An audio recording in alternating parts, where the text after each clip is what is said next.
Ciao ragazzi! La maggior parte di quelli che mi seguono hanno dai 16 ai 25 anni e sono amanti delle due ruote. Sei anche tu tra questi? Mi piace parlare del mondo dei motori in generale, indipendentemente da quante ruote ci siano. Ma è evidente che l'argomento moto interessa maggiormente. Beh, allora parliamo di questo. Qualcuno di voi mi ha contattato chiedendomi cosa ne penso su comprare moto depotenziate a 18 anni. Visto che è una domanda che mi viene rivolta spesso ultimamente, ho deciso di fare un video in cui ne parlo. Quindi ragazzi in età da patente A2 vi consiglio di seguire tutto il video.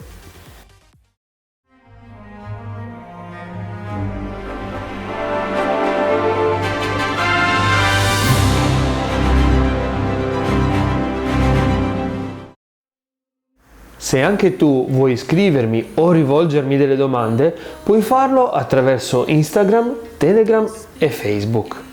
Basta cliccare sul link in descrizione del video.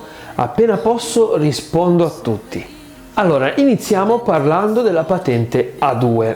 A 18 anni si può conseguire con un esame pratico. Bisogna svolgere questo esame con un motociclo di categoria A2 senza sidecar, avente una cilindrata di almeno 400 cc e una potenza minima di 25 kW e massima di 35 kW, oppure con una depotenziata, con rapporto potenza-massa non superiore a 0,20 kW su chilogrammo. Il mezzo non deve essere derivato da uno di potenza superiore a 70 kW. E ho preferito leggerlo così sono più preciso. Questo è quello che ci impone il codice della strada. Questa patente consente il passaggio alla A3 dopo 2 anni dal conseguimento. Basta una prova pratica con un veicolo di categoria A3 ovviamente, con una cilindrata minima di 600 cc e una potenza minima di 40 kW.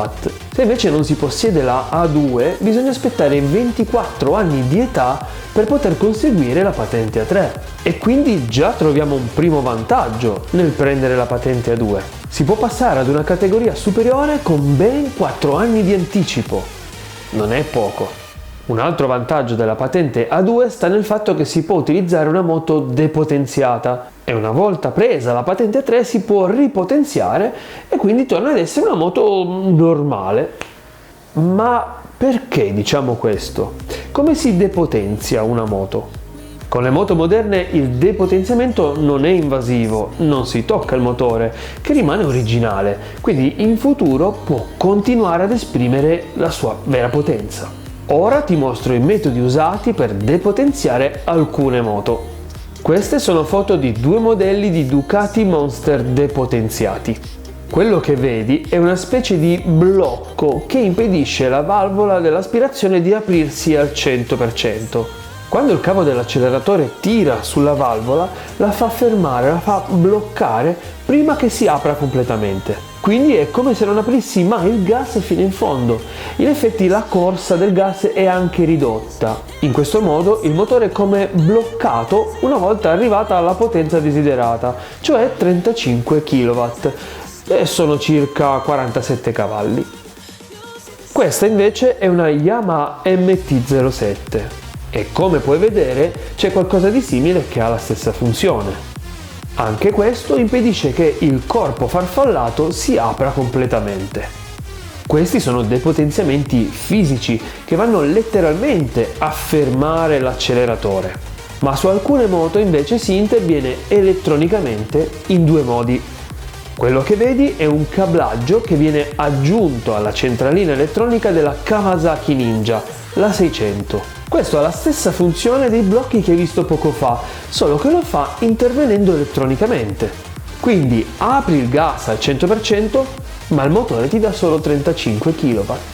Un altro modo utilizzato è la riprogrammazione della centralina. Vengono impostati dei parametri che obbligano il motore a erogare questi soliti 35 kW. Ma la domanda che mi viene rivolta più spesso è: ma queste moto depotenziate possono tornare full power? Cioè esattamente come erano senza il depotenziamento? Anni fa per depotenziare i motori si usavano metodi più invasivi, come ad esempio delle strozzature. Queste riducevano l'aria in aspirazione e avevano gli stessi effetti dei blocchi, solo che una volta eliminate il motore non rendeva più effettivamente come prima. Erano metodi troppo invasivi e quasi non valeva la pena depotenziare le moto. Se sapessi che la tua moto in futuro non andrebbe più al 100%, lo faresti? Invece oggi, con i metodi che abbiamo visto poco fa, è diverso. Nel caso dei blocchi fisici basta rimuoverli per permettere alla valvola di aspirazione di aprirsi completamente e quindi di avere full power. E lo stesso vale per quel cablaggio che abbiamo visto prima. Oppure si riprogramma la centralina in modo che torni con valori standard. Così facendo il motore torna a essere quello originale, senza che nessuno lo abbia mai toccato. E quindi tornerà ad essere full power esattamente come un motore che non è mai stato depotenziato. Ma attenzione, non è un'operazione che può fare a mio cugino nella cantina di casa. Questo intervento deve essere fatto da un'officina autorizzata e va comunicato alla motorizzazione, che dovrà adeguare l'omologazione dichiarando sul libretto di circolazione la rimozione del kit di depotenziamento. Ma una moto depotenziata è altrettanto divertente? Me la godrei comunque? Direi proprio di sì, anche se dipende da che utilizzo ne vuoi fare. Mi spiego meglio.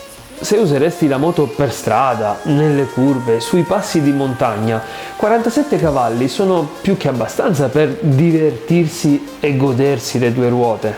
In fondo non serve avere 200 cavalli per piegare in curva. Basta un buon telaio, un po' di manico e un motore pronto a rispondere all'uscita della curva. Proprio per questo, se stai pensando di prendere una moto depotenziata, ti consiglio una bicilindrica. È più reattiva ai bassi regimi e quasi ti fa dimenticare di avere questo famoso kit montato. Se invece sei un pistaiolo e vuoi scannarla tra i cordoli, le cose allora sono ben diverse. Ovviamente in questo caso serve tutta la potenza disponibile, ma ti sconsiglio di farlo con la tua moto. Quindi, alla fine, queste depo sono promosse o bocciate? Secondo la mia opinione, sono promosse. Sono una buona soluzione per poter imparare ad utilizzare una vera moto, ma rientrando nei limiti di legge.